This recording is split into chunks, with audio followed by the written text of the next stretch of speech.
drop off massively in priority. The Zyra going to come in here super early, but this leaves open the Tristana. But considering neither Tristana nor Corki has been banned, you can kind of handshake these two very strong AD mid lanes here. So T1 can get their pick of the litter. I'm leaning towards Tristana for them. I think it's the stronger of the two at the moment in terms of the utility it gives you around the map, the ability to split push turrets, grab plate gold. T1 gonna, though, opt into the Corki instead here for Faker. Yeah, why not both? I mean, theoretically, you could just take both of them away. Obviously, Corki and Tristana are the 280 carries in the mid lane that you'd really want. Lucian is kind of there, but we know that he's not necessarily a favorite and hasn't found too much of that success. As Owner is just cycling through a few choices here. We'll see where he lands. Of course, Sejuani does feel pretty Owner at this point in time, but up against the Zyra, you're never going to match that clear speed. And we know Shun absolutely loves just playing AP jungle. He's played a lot of games of Brand, really has sort of embraced this new jungle meta that a lot of junglers have been enjoying a lot more than just pick a tank and have fun. Now, this Jinx potential pick would have been interesting. We've seen it a little bit in the LCK. Now, interesting, Knight is going to pick the Tristana, which isn't a surprise to us given this meta right now. However, Knight hasn't played any games of Tristana domestically, and a lot of people are saying this is not a strong meta for him. 80 carries in the mid lane hasn't really been his forte. He's even shied away from it, played the Hui, even played the Malzahar in the mid lane. But the Ezreal pick is right now the S-tier, top-tier pick for Elk in the bottom lane. Even though Ezreal used to be historically a relatively fragile early game champion, his stats have been buffed so significantly that he wins almost every lane right now. He's great in team fights later on. And I want to see what T1 have in terms of the answer. It's SERIE, and Guma domestically has shied away from this pick so much, but this season, very strong pick right now. Lulu, pretty self-explanatory with what you can do with the SERIE to boost her up, so later on you actually have a ton of combat stats in those late game team fights, but also the ability to then set up engages with the Sejuani. But as I expected, Curry is just going to go ahead and lock in that Leona. Feels like he gets this one for free. I think BLG definitely had a different read on how that bottom lane was going to go. Now, Skarner and Cassante, the two big top lane picks that are still left up and available here for Bin and Zeus. It looks like he's leaning towards the Cassante here. Very strong with the Tristana. Double 80 carry meta we're in. Gonna lock in this Nautilus first, thinking about that top pick a little bit more, because we know Zeus loves to play range top into Cassante. Even if the Skarner pick is considered higher tier, you might see something like the Twisted Fate. To combat that, the Jax here potentially, he was hovering the Gnar. BLG looked like they're a little bit worried about this counter pick. They haven't made the decision yet. That's why they locked the Nautilus first. And they're really giving this one a lot of thought, but it looks like it will be the Cassante in the end. And I would not be surprised if Zeus is happy to lock in the Twisted Fate in response. Even the Gnar, potentially. Yeah, we'll see what it is actually going to be. I would have loved it if it was the Jax, because then we get Jax versus Gragas, and we get to see Zeus on his Gragas. Because that has been a pretty key pick in the LCK as far as the counterpick to the Jax is concerned. We know Ben probably doesn't care about counterpick whatsoever. His Jax is just absolutely terrifying. But he's going to be taking the Cassante this time as Zeus. All right, okay, so we've heard about the 280 carry meta. What about the 380 carry meta, Wolf? Because that's not even Vayne, that's Space Vayne. Yeah, well, we'll see what ends up happening here, because this is about to get wild, and it does look like it's going to be Faker playing the Kai'Sa in mid lane, Corki going to the bottom lane. Wait, no, surely not. That can't be it. That can't be what's actually happening. I think it might be Atlas, because... Really? Yeah. Zeus? What's happening here? Zeus will be able to outrange the Cassante, and obviously this is a pick no one has seen in the top lane before. You're a genius, Wolf, because you get all outed over a wall, and you just go back. You skid over the wall again. You're like, bye, Cassante, thanks for the SERIE loves to interact with the show. And it's really heating up the hot plate for T1. And here we are, onto the Rift for the very first game. Both teams making their way out now. And I just hope that we're glued to the top lane. That's all I want, Wolf. For this whole game, I just want to see how this one's going to go. See whether we get the all-out into Zeri skate away interactions, or maybe Bin just says, "Don't stop it with the funny business. I mean, I'm just going to kill you." As Zeus has even taken the barrier just for as much lane control as possible. Absolutely, On will be able to avoid the Zenith Blade here, but One thing I really like about this SERIE pick, or just any range top into this K'Sante in general with this draft for T1, you mentioned it, the clear speed of the Zyra is going to be massively faster than what Owner can provide on this Sejuani, so you're going to need lane prio and a lot of control for Owner to make an impact in the lanes in the early game. The SERIE is definitely going to allow for that. The Kai'Sa lane with the Leona bottom lane also can be a power lane where you can get that advantage over the Ezreal, so it gives a ton of agency to otherwise very slow jungle pick here for Owner. Looking forward to seeing what's going to happen here, as Owner was considering possibly crossing the river. A little bit dangerous as FAKER is trading with Knight. You can see there are 3 members of BLG looking to go for a late invade towards Owner's jungle, and I don't think Owner has any idea what's going on here. We'll see that ward go. Definitely knows that something is up here as Elk and On moving into the Sejuani's jungle, and Owner is going to have to get out of there. I mean, with Elk being up here, it's a lane swap Atlas that we're going to see here is On and Elk head topside. This is going to put Bin in utility position here to try to deny Owner the flash. That's a big flash forward. A bit weird because Elk not there, but it doesn't actually matter. That's first blood going to On, taking matters into his own hands.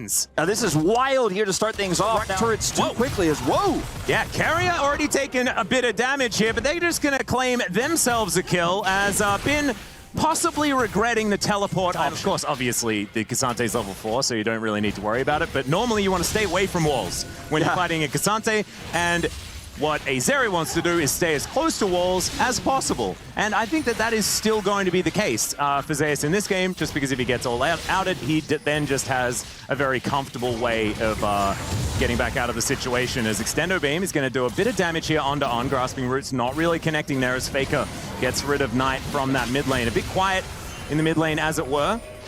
So still going to be able to grab himself a grub, and is incredibly scary at the same time. So I think it's going to come down to what this next team fight is going to look like, as BLG look to take the first dragon of the game. Looks to be uncontested here as well, as the Chemtech Drake is going to be taken down. So first one going to be a Chemtech, second one going to be a Cloud. So no Cloud Soul, I'm a bit sad about that, but that's fine. Don't get everything. As there's a flash from Owner. Gets the flash out of Shun here as well, as FAKER avoids the Strangle Thorns. Shun going to get rocketed in the face, and FAKER is going to be able to grab that kill. Now T1 moving ahead in the kill score, and actually ahead in gold as well. Yeah, I think almost peels enough, but it's not quite. There's the Zenith Blade in. Shield of Daybreak comes down. Immediate cleanse on the Solar Flare, as Elk continuing up the damage. There is the massive ult through from Gumayushi, but Honor's just going to flash his way out. Elk continuing to deal damage, and the Ezreal is the one that is going to find the most advantage in this play. Carrier on a good angle here.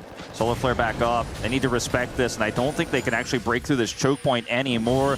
Guma returning as well here, and this is going to be 3 more grubs. It looks like going to T1, no contest whatsoever. Elk trying to push out this top side, but Guma can clean that up. Zeus will match the K'Sante push bottom side. I think Bin picked up a plate or two. Yes, he did. You can see it picture-in-picture there. Nice attempted steal by Elk, but he's in trouble.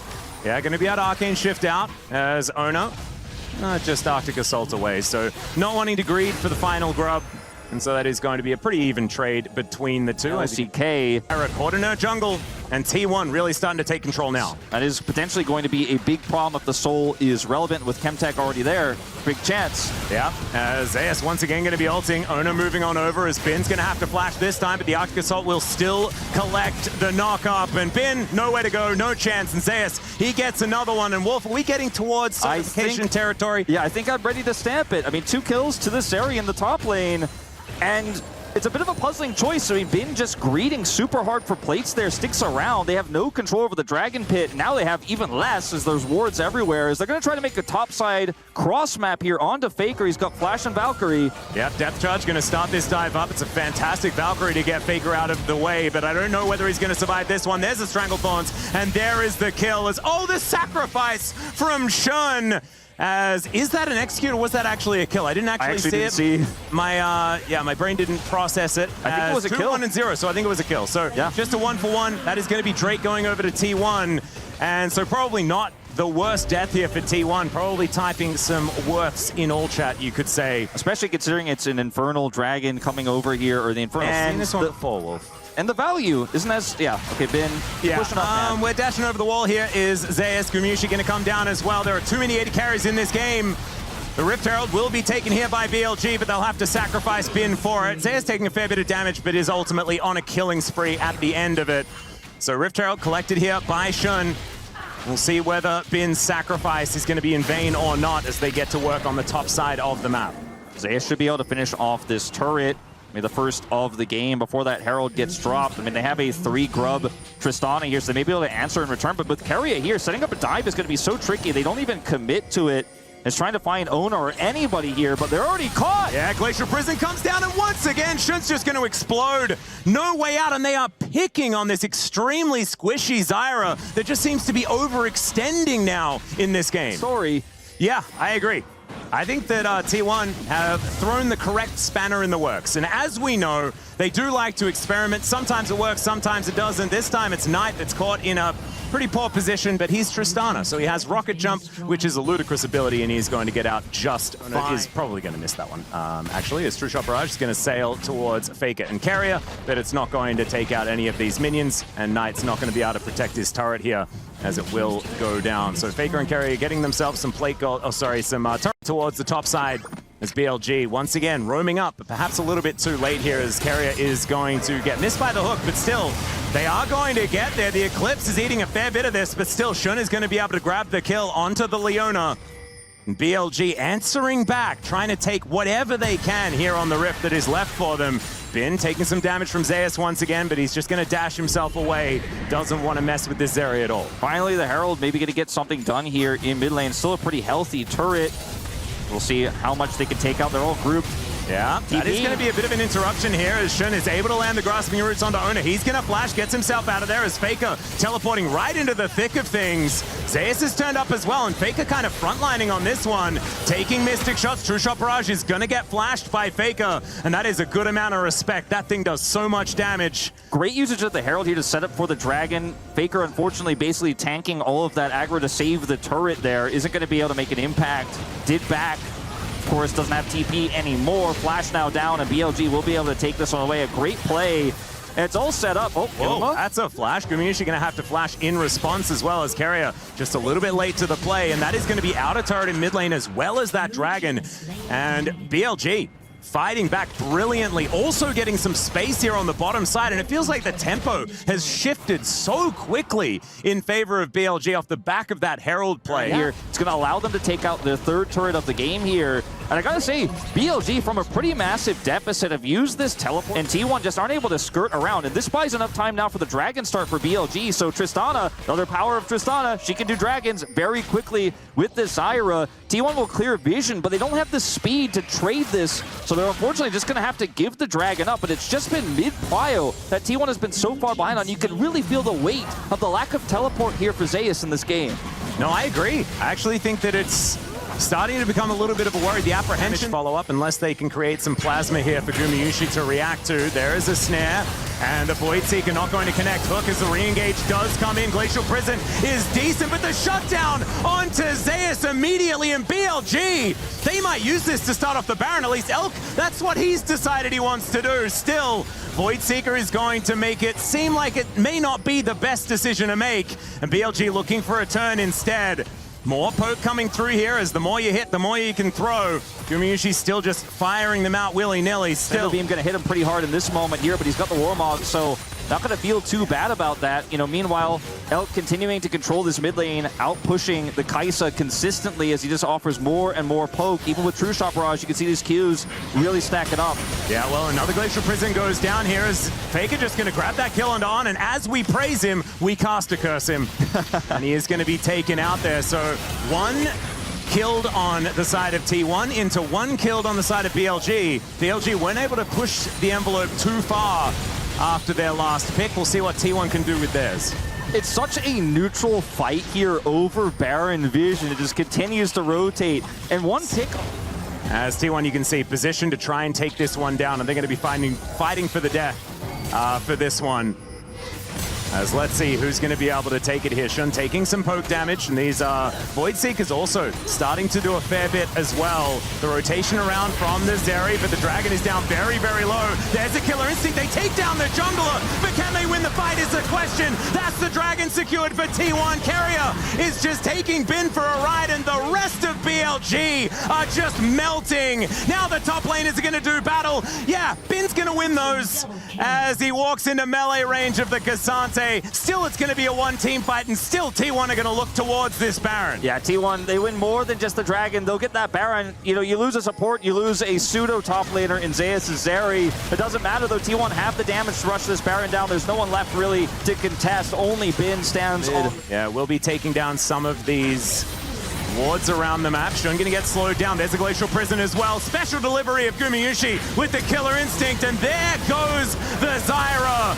Massive tanking being done here by Carrier, but can't tank absolutely everything in the kitchen sink. And so he will go down, but jungler for support, you take those, especially if you get a turret along with it. Absolutely, and that's just going to allow Zeus to push this top lane in as well. And this is really, again, great target selection by T1. Guma's constantly fishing for those Void Seekers because Owner is standing next to jungler's 6 deaths on this squishy Zyra. And after such an incredible early game as well, as Bin is going to find the knockback onto Owner, but skating on in is Zeus. Bin now just going to have to book it out of there. On in so much trouble, walking the wrong direction. Owner going to finish him off.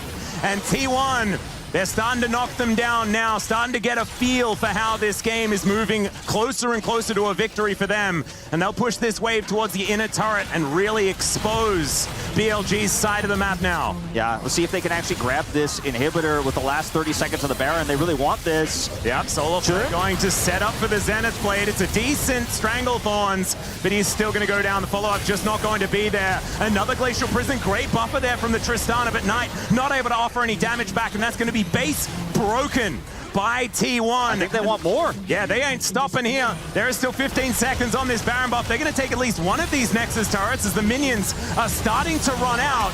4 members of BLG sitting here on their Nexus. And T1 still trying to push forward. Carrier, not sure about that one, but I like the gusto.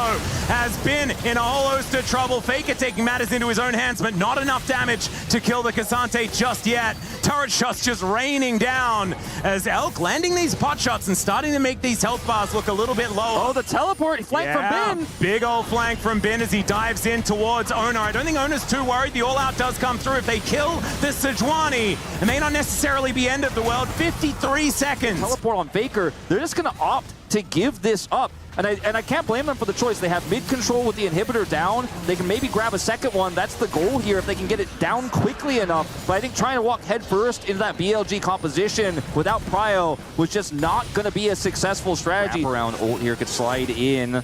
Potentially. Shin's positioning here relatively risky on the right side. Here we go. Extendo beam not quite going to land there. Neither is the Glacial Prison as BLG able to get themselves out of there. Bin at about 50% health, but he's the tank. He's not too worried. Solar Flare also not exactly hitting the sweet spot as Shun able to walk that one off as well. Still T1 winning in the damage trades. Yeah, if you can hit every single Void Seeker onto squishy targets like Shun, I mean, this is going to really start to stack up. Corky Poke, not as strong as it used to be, but still relevant here.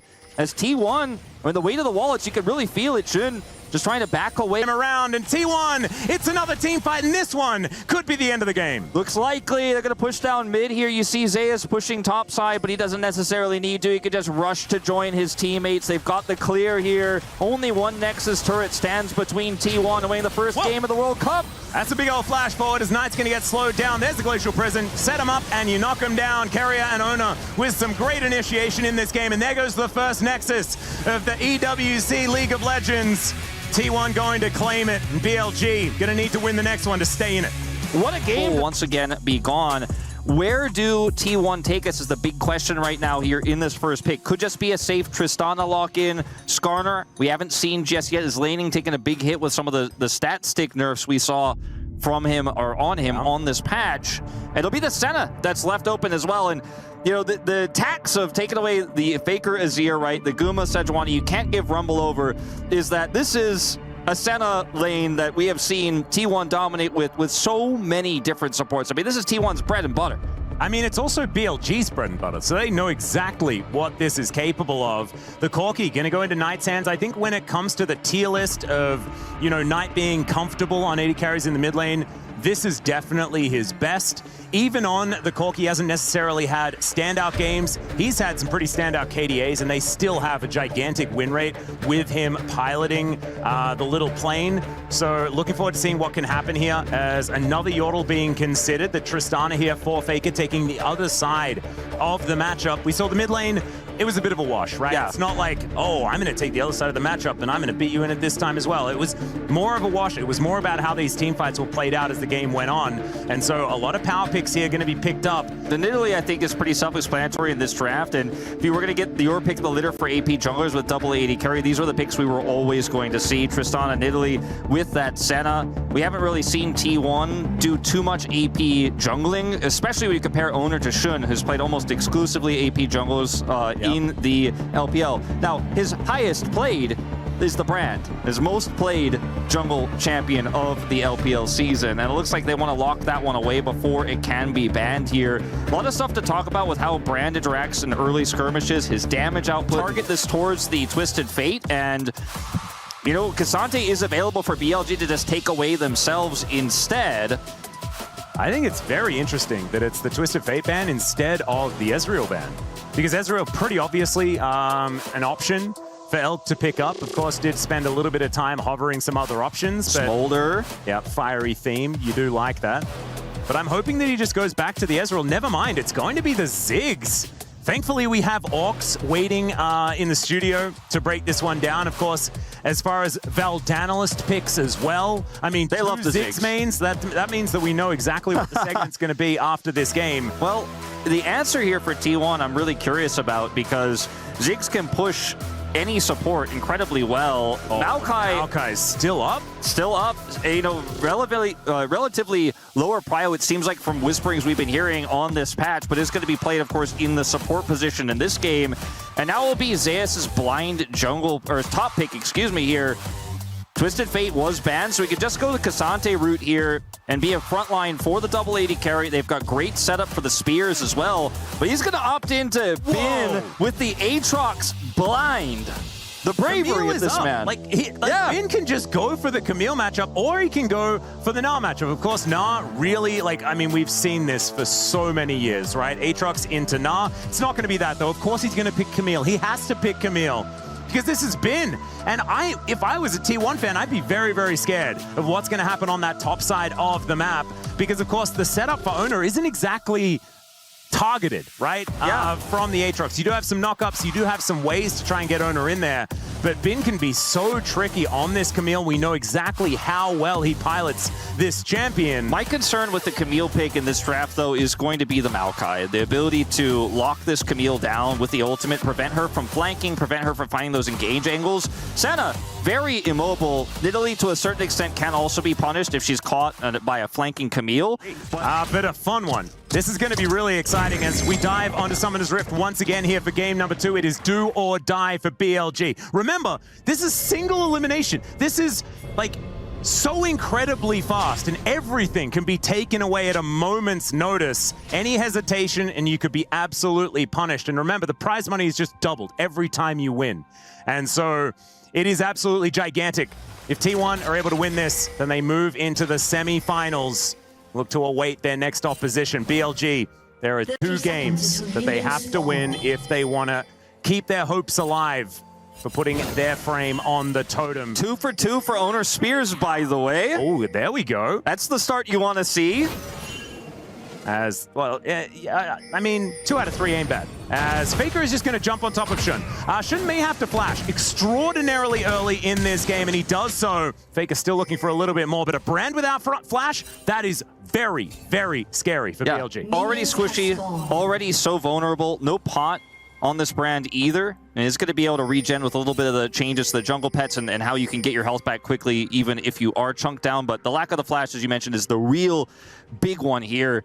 And, you know, they will be able to normally clear here. It's not going to be the end of the world for Shun. We're not going to see, you know, a follow-up here from T1 to Satchel punish. Charge going to come on through here. Carrier going to use the Twisted Advance to try and get himself out of the way as the Piercing Darkness comes down onto On. And that's confusing as Hook is going to connect down to Gamushi. He has the barrier to avoid that damage, but On may have overextended. Titan's Wrath comes in. Elk just free-firing with these rockets. Rockets? More like bombs, Atlas. You silly Billy. But still able to get out of there. Flash now burnt, but Flash had to be used by Carrier there as well. Relatively even on that trade. Trading patterns here and say, look, keep trading with him. I'm closer. I know exactly where he is. I'm going to try to slow him down with a spear. He can't all in you because I have the fast track. And not only is that going to lead to a good trade in the top lane, but it's also going to allow T1 to take advantage on Grubs. Knight coming over now. But it's going to be tough to contest. Hex Flash will get on closer. Oh, Ona's even able to grab the third one there. Kind of huge. As I think the T1 utilized this the best. I feel like they prioritize. Even though it's an even gold game right now, T1 picking up all the big advantages. Yeah, it's feeling like that. BLG should be able to get this dragon, though. That is certainly going to get them into a much better position. As Ocean for first, we're hoping that it's Chemtech for second dragon, then we're guaranteed a pretty spicy soul, which we would very much like. Smite comes down, that's going to be Mountain as dragon number 2. As now T1 just looking to catch this wave towards the bottom side. The Tristana scaling a lot. It's gonna have to hold that thought for a moment. The Mega Inferno Bomb comes down as in Gumayushi in so much trouble. The Nature's Grasp comes in, but that is going to be the first blood going over to Elk on his Ziggs. On gets that shield back as well as the flash from Carrier. Needs another auto and he will not find it. And now Elk at full health should be able to take down the tree. And there he goes. 2 for nothing on the bottom side in the 2v2. Yeah, that is absolutely massive. And maybe that conversation about scaling is less and less relevant as Zeus thought he was in a 1v1. He is absolutely not as the World Ender comes in. Ona is here to try and help out. Let's see whether he can keep himself alive. But the answer is no. There is so much damage, especially coming out of this brand. And BLG will take their third. They are starting to run here. We're going to see a big group up. Elk does have teleport as well to potentially join this fight. Carrier can match. And BLG, with the prio they have right now, it looks like T1 not going to mess with this one. They're going to be happy to trade 3 for 3. Yeah, Shun is able to take these so incredibly quickly as well on the brand. Pillar of Flame doing some pretty mean damage at this point in time. So it should be 3 for 3 once again as we move towards Herald coming up next here in this Baron Pit. Spear, not going to be able to take one. I like the option there from Elk, but still the swipe damage is decent. As Owner is going to heal himself back up. As another ulti out of On as he moves towards this topside. Bin can throw down the Hextech Ultimatum.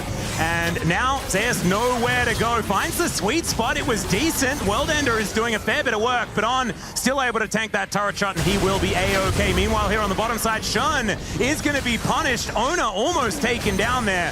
The brand passive is so dangerous, but he's still going to be able to take this Grump down, and T1 still able to get that cross map off. You're thinking of Johan Arthur. That was a different time, but we digress. It was definitely a very different time, and yes, we are indeed digressing. Old LCK casters, you know, sometimes we just gotta remember the old days. Old LCK casters that remember things wrongly sometimes. As Flash out of the way from the Phosphorus Bomb here from Faker, really respecting Knight's damage as he was trying to get some more plate gold. Turret is going to fall there on the bottom side, and of course Ziggs, he is always going to win those. And now he's so ahead, looking for even more. So this inner turret is now under fire. Carrier dealing with the minions. No, there is one melee minion still left alive, and Bin is able to grab that kill, and they can keep pushing. Oh, absolutely. I mean, I feel like Carrier's ult was just coming back online. I don't know if it really would have saved him, but it might have been able to buy some additional time. But T1 are just going to trade it for topside here. But it is going to be 2 turrets for 1. BLG with a massive gold lead, an insanely fed Ziggs, a brand that's about to finish his jungle item, or rather his pet. Minions has been able to clear more of the jungle. But in terms of the impact here, it's definitely been Shun who's been the bigger winner here. So BLG completely in the driver's seat. Now T1 will get beyond just that top turret, the Herald topside objective that comes with this. Yep, they will be able to take that one down as On just moving on in here. He's going to get pulled back, but Knight is there for the defense. Gumayushi is so squishy. Has to be very, very careful. Able to slink off into the mist and will be all right. But simply lackluster. They don't have an engaged jungler. The Maokai can help set up things, but he's not going to be the realistic, or rather the consistent engage that the Nautilus is going to be on the side of BLG. They've got the Camille as well, so definitely really liking the game state here for BLG. Yeah, me too. Able to just walk up and take that outer turret in the mid lane as well. The Ziggs doing that execution with Satchel Charge. And Faker spending a bit of time there towards the top lane will be able to push that towards the inner turret that BLG now has to attend to. But this is such a long lane that Zeus is in right now. They get a glimpse of vision As Hook is going to connect there onto the Nidalee, and she'll just explode. It's a gank squad from BLG. And now Zeus, he knows that it's his number up next. Shun going to be the one to throw that pillar of flame in. Will get knocked up as World Ender comes down. 1 versus 3 is going to turn into 1 versus 4 very quickly. And as soon as the stun comes in, that is it for Zeus. BLG, I mean, I think they got an inch earlier on, but they have definitely got a mile now. Yeah, this is a much bigger lead than the small lead they had in game 1. Hey. T1 can contest this. Well, Carrier might also be in trouble here as the Hook is going to land once again. Nature's Grasp comes down. They're going to look for the re-engages on. Possibly overextended, and indeed will go down. T1 grabbing themselves a pick. That could be huge with the Dragon coming up. Yeah. The BLG are still very scary. Very big opportunity here for T1. They're going to try to drop this Herald to get some additional prio here, and it will take BLG some time to deal with that. Dragon hasn't spawned just yet. It's up in 5. They're just going to opt to try to defend this turret instead, get some additional time for On to respawn and rejoin. T1 don't have a big wave here, no way to take this turret out, so BLG will just weather the storm, regroup for that Dragon. So small victory here for T1 on the punish, but the objective still looks very much BLG's. Yep, it's also the shortest of the death time is on the side of BLG as well. So On back on the Rift very, very quickly. So like you were saying, that is going to be Soul Point being picked up for BLG. And T1 are just trying to get as much time as they can. I don't know whether it gets better by doing that. I think giving up this Dragon is something that they have to do, but they might have to give up the next one as well. And yes, they managed to beat BLG with an Infernal control. It's hard to circumvent. Now, T1 are just going to do the Hail Mary Baron because they got to pull BLG to them somehow because BLG is playing back and playing safe. Yeah. Bin does have TP. He does have TP, but he's just continuing to walk. They just trust that they'll be able to get them off this Baron without actually using the teleport. You can see now he's in the minion wave. He's on vision. T1 going to try and keep this leash. Just a flash forward from Carrier. Gets the flash out from Shun. He's trying to keep himself in there. Into the pit goes Zeus. Carrier goes down. There is the Baron secured. But can they actually keep themselves alive as FAKER is just going to get thrown around like a ragdoll? There is the takedown onto Bin, though, who tries to get it. It's a double kill for Knight. Some redemption for the mid laner here as Zeus and Ona walking the wrong direction, trying to get themselves over these walls and into safety. They have the Baron, but how many will be able to keep it and tell the tale is the question. Looks like just Owner. Zeus, there's a few too many bad guys around him at this point in time, so Owner killed the Baron, and he's the only one that gets to keep it. From Bin as well. Oh, another fight. The Hook comes in from On. Hex Flash was utilized as everyone used their flash in that last fight. There is not a lot of summoner spells left available as a Hex Tech Minefield. They just can't walk through it, and T1 are going to give the Infernal Soul again. Mega Inferno Bomb not punished instantly. The ult from Guma does do a decent amount of damage, but look at Bin getting over the wall here onto FAKER. You talked about the Buster Shot interaction, but the fight is completely split. Nothing T1 can do, using everything they had to try to take down the Baron, and it feels like it's BLG that has a Baron buff. They don't, but gonna force Zeus to TP. Oh, that's a big TP flank here from Zeus. Let's see what they can actually do. Remember, they're fighting into an Infernal Soul, so yes, it's a gold lead, but it's even more than that. With the Infernal Soul available, now Nature's Grasp coming in. Can they actually line them up, find some of these snares? There's the triple root from the mouth. Oh! Boom goes the Dynamite, down goes Knight as FAKER rocket jumps his way to safety. Bin going to be eviscerated immediately as the Mega Inferno Bomb goes to Narnia, and that's not going to kill anyone. It's a spear connecting for the double as Shun, he's still alive, and as it turns out, he's actually enough damage, kind of by himself. At least with Elk there as well, raining down these bouncing bombs. As T1, I think they won that fight, but it doesn't feel like a lot of control. It doesn't feel like a lot of control. Gold lead still 3,000. FAKER? Oh yeah, still gonna go for it here as Shun wants to be able to land the abilities, and he does so. Ona gonna get slowed down as the minefield comes in, and that was weird, Wolf. That was definitely not it. FAKER seeking an opportunity here, saying, look, I'm Tristana, I'm sitting on nearly 3 items. That's a Ziggs. He doesn't have the damage output to trade with me long term, but not so great. And BLG retain all that control on the map here as FAKER on that top side of the map, just trying to push out, getting towards his Infinity Edge one step at a time. But he still needs a BF inner turret, and they're just going to wipe it out. Still a minute and 45 here. T1 put everything that they had into trying to make that play work. Another flank from Zeus, but That's all they've got. With the lack of engage we've been talking about, your best engage is going to be a flanking Aatrox, who now hits level 16. 90 seconds until... A teleport to come forward here as Knight cleared out that bottom lane. And this Baron, uncontested this time around, BLG will be able to take it. And then they can use the extra push. At this point in time, T1 with a lot of healing, actually. Piercing Darkness and Primal Surge together. And now Nature's Grasp is going to come on through. Zeus wanting to find those knockups, but the push away is just too strong. Keria still getting into that backline, and so is Zeus, in fact. But Bin's going to turn up, and now Zeus is in trouble. Knight is able to take him down. Keria delivering Bin into the backline. May not be exactly what he wanted, and somehow he finds the wall with that hook shot. This should just be the wipe, and BLG will even out the series as FAKER is flashing to try and get out of the way, but the Anchor of Destiny from On will be able to pick him out of the air. That's the ace, and BLG will even out the series. Looks like we're going to that game 3 we all wanted, Atlas. Beautiful satchel charge from Elk and Bin. That team fight was almost perfect. They don't even have to take the elder to take this one. BLG striking back in a much cleaner, more one-sided game than our first. And we're going to the conclusive game 3 after this. What a way to start off the first esports World Cup presenting. Is a ban I'd rather see. And oh yeah, the Camille was so pivotal in setting up some of those fights, locking FAKER down on Baron.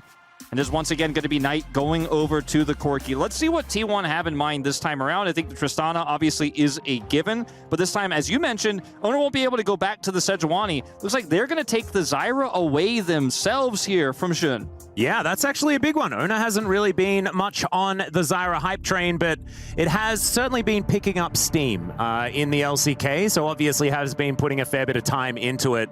Xun, just wondering what his flavor of AP damage is going to be, cycling through quite a few options before he does decide, and we'll see what it is going to be, as Xun's Nidalee is pretty famous, and this time around, there is a Renekton that they could pick up alongside it. We'll see whether they do go for the old favorite.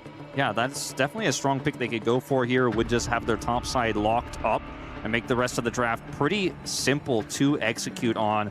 We'll see if they do commit to that, though, because there's a lot of trade-offs of picking this Renekton early. You could try to protect it in the draft, but Zeus will have the opportunity to counterpick right away. So, going to be the Ashe that's open really here rarely, but it is going to come through. Locked in for Elk now, very likely. Could be played in support, but not too much these days. So that's going to be some guaranteed lockdown for a Spear, at least when we're setting up for objectives. And the follow-up damage will be there.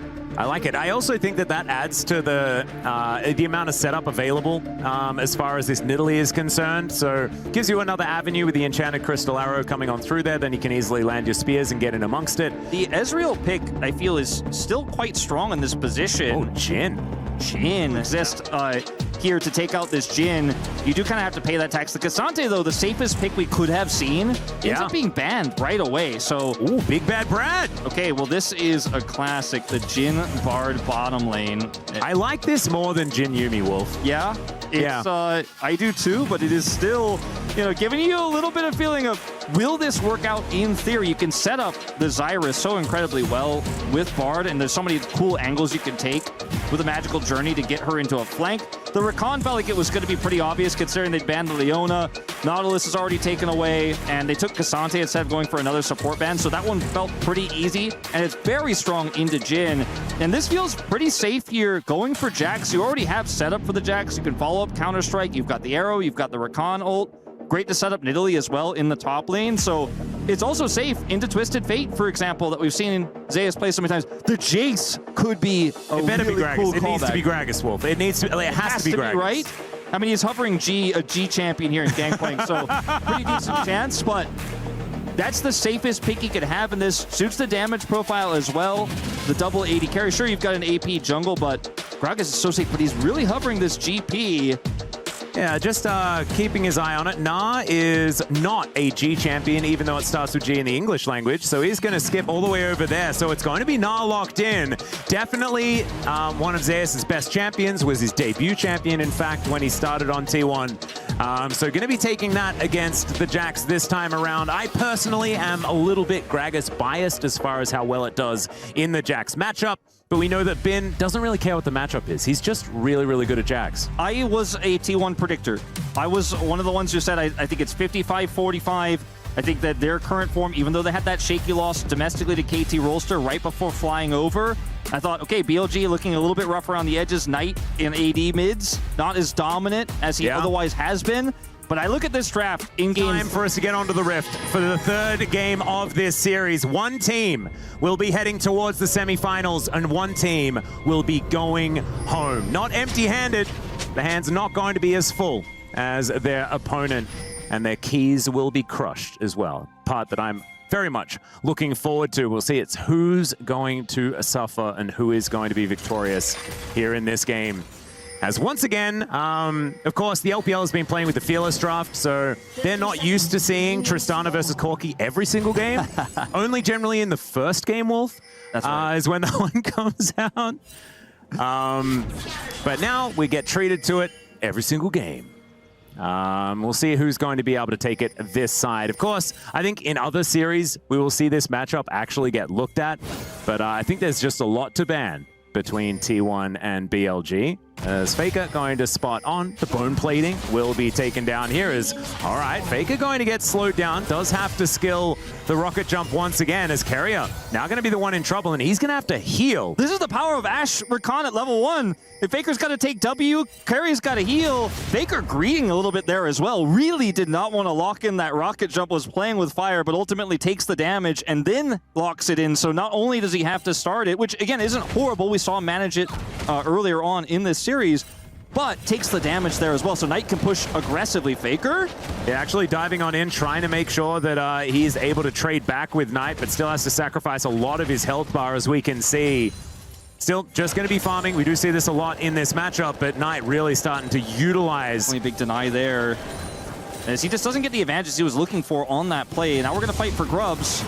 Yep, first grub going to be taken here for Shun. That's all he really wants. Majority of the experience going to be available there. Spear is going to connect onto Keria as FAKER's taking matters into his own hands. Explosive charge onto Knight there. He does have the reset in hand as the Buster Shot gets the Corki out of there. Magical Journey from Keria isn't exactly the greatest as he wants to find the Cosmic Binding, doesn't get it. As the Battle Dance is going to be there for On. And BLG still just looking for these spears, looking for the opportunity to go all in, but not actually pulling the trigger fully. Oh, you could see this game is just on such a knife's edge right now. Every single exchange is so close to being swinging to one side's favor, but it is going to be the grubs that do go over to BLG. On and Shun are going to be able to take all three of these for a Jax, who's now proxying, as he was able to get a ton of prio up there top side. Feels fantastic. As Owner is going to come over here and shadow FAKER. Yeah, there's the grand entrance. FAKER gets out of it as the Grasping Roots connect onto On, but it's not going to do too much. Got to stop saying on to On, Wolf. It's a difficult one.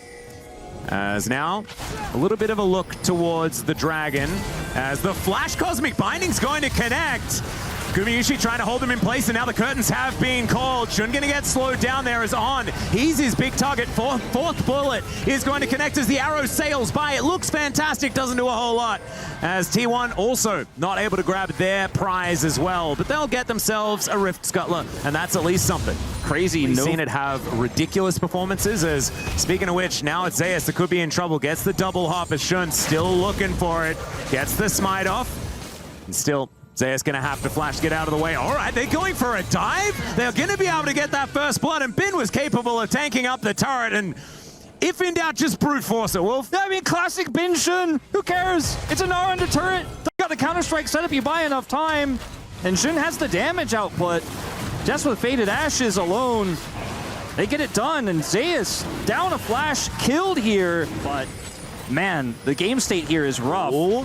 That's a big old arrow flying towards Keria, and that will land. Knight is able to get over the wall as well. Shun's able to take down the Bard, and Ona has to flash to get himself out of the way. Elk, man, the sniper from downtown going to be able to get a kill. Grubs in return backs off of the top side play and says, well, we were playing for these anyways. That's going to be 6 grubs for the Jax. That's so deadly in a side. Yeah. Guma was able to pick up 1 plate bottom side.